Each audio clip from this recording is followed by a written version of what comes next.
Welcome back to the sweatshop. In today's video, we're going to be working on this 2011 Hyundai Genesis sedan. What we're doing in today's video is we're going to be replacing the outer tie rod on the left-hand side of this wonderful beast. Make sure you verify that your vehicle is exactly the same. Just to be clear, this is the 4.6 liter V8 Genesis sedan. I'm not sure if there's a difference with the 3.8 or any of their other vehicles. Just make sure you verify. Of course, I'll be giving you the torque specs. Of course, you know that if you've watched my videos in the past. That being said, make sure you verify that the torque specs are the correct ones for your particular application. Of course, before you attempt the job in the driveway, make sure you watch the full length of video to see any potential surprises that you may run into through my hardships and tragedies. That way you don't have to go through them the same way I do. Nonetheless, you won't need any sort of specialty tools from what I can see here. I think it's just regular stuff. So yeah, you should be good to go and save yourself some money. Of course, you will need to take your vehicle for an alignment. Don't stinge on it. Tires are much more expensive than an alignment, and fuel is much more expensive than an alignment these days. If you live in Canada, everything is much more expensive than you would like these days. Nonetheless, before we get started with today's video, do me a big favor. Hit that subscribe button as well as the notification bell so you never miss one of my new videos. Okay, get yourself a flat screwdriver and a 21 mil with an impact driver. Alright, now before you go ahead and rip your wheel off, a few things I gotta tell you. If you're gonna attempt this job at home, make sure you use safety stands. Do not be an idiot and crawl around underneath your vehicle without them. Second thing is, I don't want you to replace your tie rod for no reason. So, I'm gonna show you how to check it and what symptoms you might be hearing in the car. Simply what you're gonna do is take your two hands, place them on either side like so,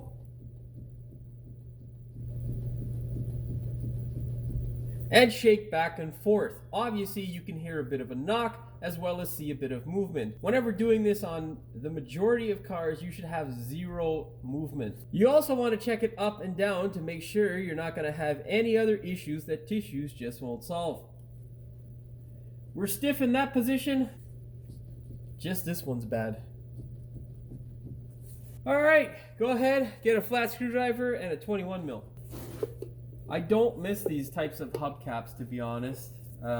Yeah, it looks kind of nice and whatever, but it's such a pain in the ass, and eventually they all break, you know. So what you want to do when taking them off is just be extra gentle. Make sure you don't chip the paint. I've been doing these wheels twice a year since this car was brand new, and yeah, well, not terrible after what now? It's a 2011, anyhow. Now you may have noticed how the wheel came away from the hub. That there is not luck. That there is hard work and smarts on my part. So hopefully you do the same thing and lubricate your hub area so you don't have to kick the wheel like it owes you money in order to get it off the car. It's not the lightest of wheels, so be careful. In case you're wondering what I was referring to, it's the anti-seize and the white lithium grease I sprayed on, I don't know, probably about 15 to whatever, how many fucking years is that, Carlos? That I sprayed on oh so many years ago. In case you're wondering what it looks like when you have a bad joint,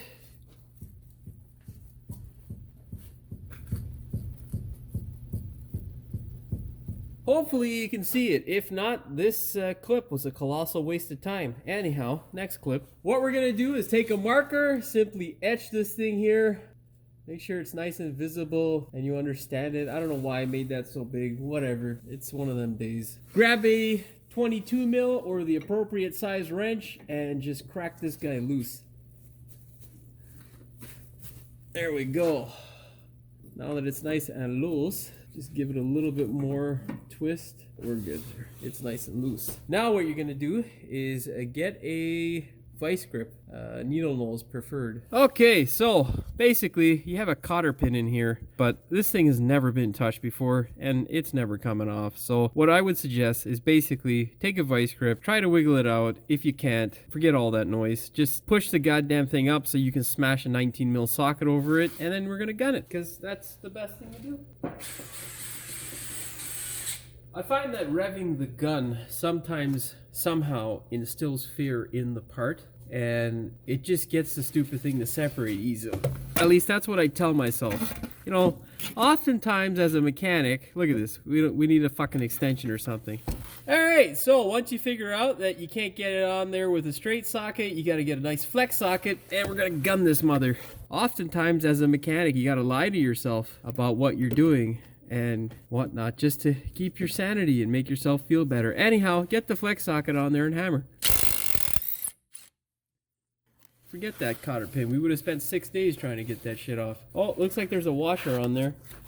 Yeah, yes it is. Make sure you keep this washer. Do not lose it. These things are very important because that indicates you don't have a steel coupler on the top. And this being an aluminum spindle, torque spec isn't going to mean anything because, well, that thing's going to come off. I think that made sense. I don't know if it did or not. Anyhow, don't lose the washer. Now, in order to separate the tie rod, what we're going to do is use my air hammer, just because I can't get my usual tie rod separation tool up inside here. There's not enough room, plus I ain't taking all the rest of this shit apart. Now, you can hit this portion here. I wouldn't suggest that. I'm just going to smash the tie rod threaded portion, and then we're going to smash this portion here, and it should come loose.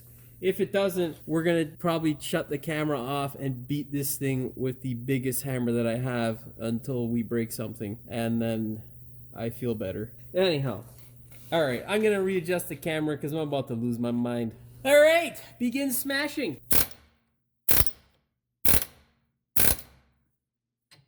We didn't even have to hit the top. He couldn't take that licks, guy. He just gave up life and just said, fuck it. There you go. See how easy that is? No damage to the spindle, no damage to the joint or anything else. Now just wiggle that shit off. I guess I should readjust the camera so you can see me do that, yeah. Alright, now, all you gotta do is wiggle this guy off. Or, well, twist it off, because, yeah, twist it off, damn it.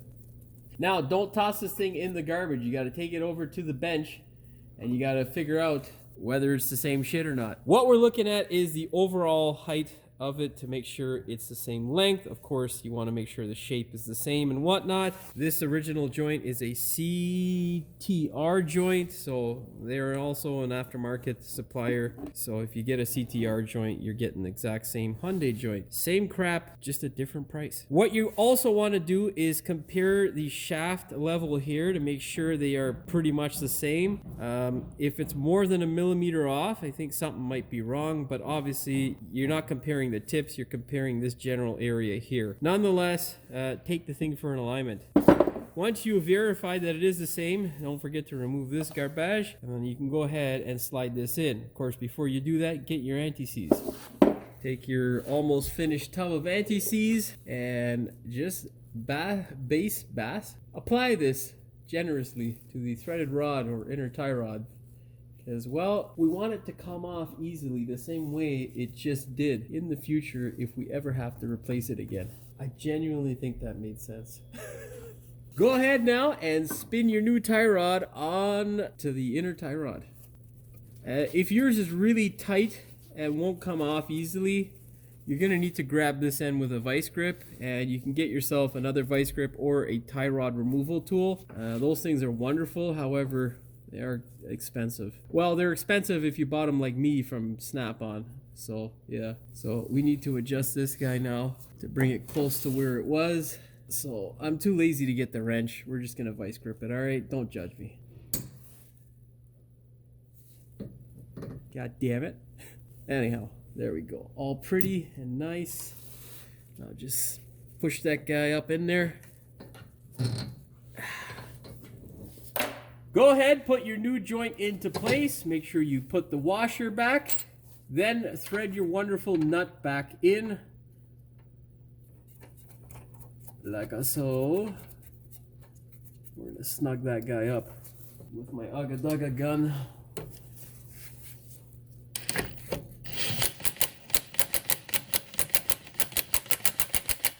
Okay, now what I should have told you is also, whenever you're putting the joint in, make sure that the little hole that is in the joint is front to back. That way you can go ahead and put your cotter pin in with relative ease, because if it's, say, at this angle, you're gonna end up running in this, you know, this stupid thing here, the brake dust shield, which, yeah, nobody wants that. Anyhow, yeah, make sure it's front to back. Man, this is a great video. This is why you watch it, so you don't make the same mistakes I do before attempting the job. See?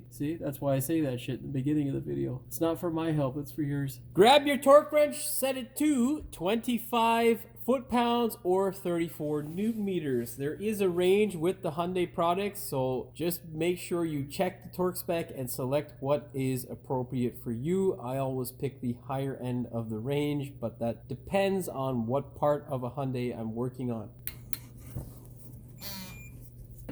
Okay, now what we got to do is make sure that that hole is lined up. If it isn't, you can go ahead and move it over just a bit more. Make sure you don't over tighten it trying to line it up with the hole. You will destroy your joint. Get a nice new cotter pin, slide it on in, and then bend that shit. Oh, god damn. There we go. All right, just make sure that guy's not gonna poke a hole in your finger when trying to bend it. Okay, now all we need to do is take our 22 mil and cinch this guy down. There we go. Now we can take it over to our alignment place, and they can make sure our wheel is nice and straight and all is well with the Genesis. Go ahead, lift the wheel into position. Oh.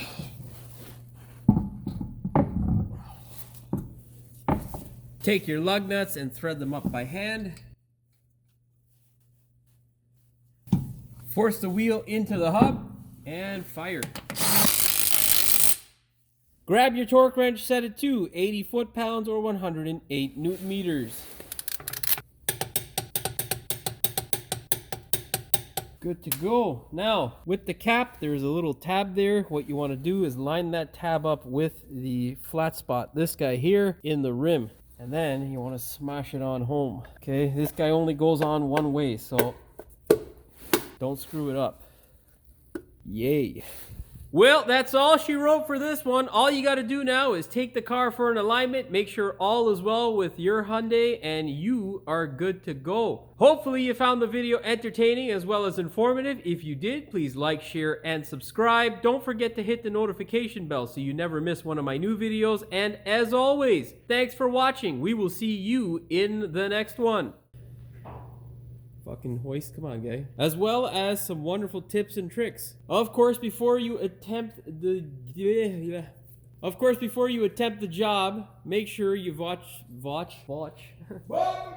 Fuck, man. Oh. I know, Carlos. Thanks. It was already fucked. Fuck. Hold on, guy. I'm still in the flow, man. Of course, before you watch... Oh, for fuck's sakes, man, Carlos. Of course, before you do the job, make sure you watch the full-length video. Of course, before you watch... Oh, my God, dude. This is supposed to be a short fucking video. At this rate, it's gonna end up being an hour of just fucking bloopers. I'm sorry. It's okay, guy. It's not your fault. It's my fucking own mental tragedy. And there's that fucking compressor. Goodbye. What we're doing in today's video is we're going to be replacing the outer tie rod on the left side of this vehicle. Of course, this is not a job that you... I don't know. Fuck, dude. That way you don't have to go through them the same way I do. Shut up, Carlos. You can't laugh at the jokes when it's live. God damn it. Now, of course, before we rip the wheel off, I want to show you what it may sound like when you have a bad tie rod and how you can check it. Of course, that being said, before you check your own vehicle, if you are going to attempt this job, fucking compressor. I'll be back. You also want to check it up and down just to make sure you're not going to have any other tissues that... Fucking motherfucker. This fucking junker's almost 15 years old. God damn. Anyhow, that I sprayed on roughly fucking, I can't calculate it, dude. I can't do it. 14 fucking years? 14? You can't even fucking see a visual there. What the fuck? Alright, what we're gonna do now is get a size 22 mil wrench. That sounded like it made sense, right? Remove that fucking tire because they put it in a stupid place. You're gonna grab the wrench. Oh, wait. You gotta mark the motherfucker first. That's why I put the marker there. Anyhow. Okay, fuck, man. I just, fuck! Okay, alright. What we're gonna do here now is take a visible marker, like there were visible markers? God damn it, man! This is my fucking life! Shit! A visible marker. Who the fuck says that shit, guy? Oh my god, whatever. Okay. As I was saying, Carlos! This motherfucker, you didn't turn off his phone in the goddamn recording studio. This goddamn. Ah! God! A fucking compressor! God damn it, Carlos. I explained all that shit about the fucking cotter pin, right? Yeah, okay. God damn it, the camera's in the fucking way, like always. What we're looking at is the overall height of the joint. Just make sure they look it. English is my first and only language, and I still can't speak it. Where is that motherfucker? Always hiding. Everything's always hiding. Carlos, I said not to forget this motherfucking washer. Carlos. Carlos, fuck. Now go ahead and put your wonderful... Carlos! Fuck, Carlos! You people don't want to hear you go in the fucking background? Shit! God damn it, this guy. Anyhow, okay. Go ahead now, put your tie rod back into its new home. How the fuck is it gonna go back in if it's a new home? God. Again, English is my first language. Just some days I can't utilize it as I would like to. Anyhow. Put your new tie rod into place. Grab your washer. Make sure you see that it's craptacular or crap free. Fuck! Yeah. Okay, alright. One more time. Do you know what the fucking retarded part is, dude? I fucking waste more time on short videos than I do on a long video, which is retarded. I don't understand that, but that's one of my own problems. Nobody else's problem, goddamn. Anyhow. Fucking thing's always greedy for batteries, man. Grab your torque. Holy, holy, ho. Well, that's all she wrote for this one. All you gotta do now is take this junker for an alignment. God! Fuck! That fucking shitbox compressor, man. Didn't it just shut off? I was about to do my beginning like an idiot. Anyhow. Peace, motherfucker! I swore too much in this one. Fuck. God damn it.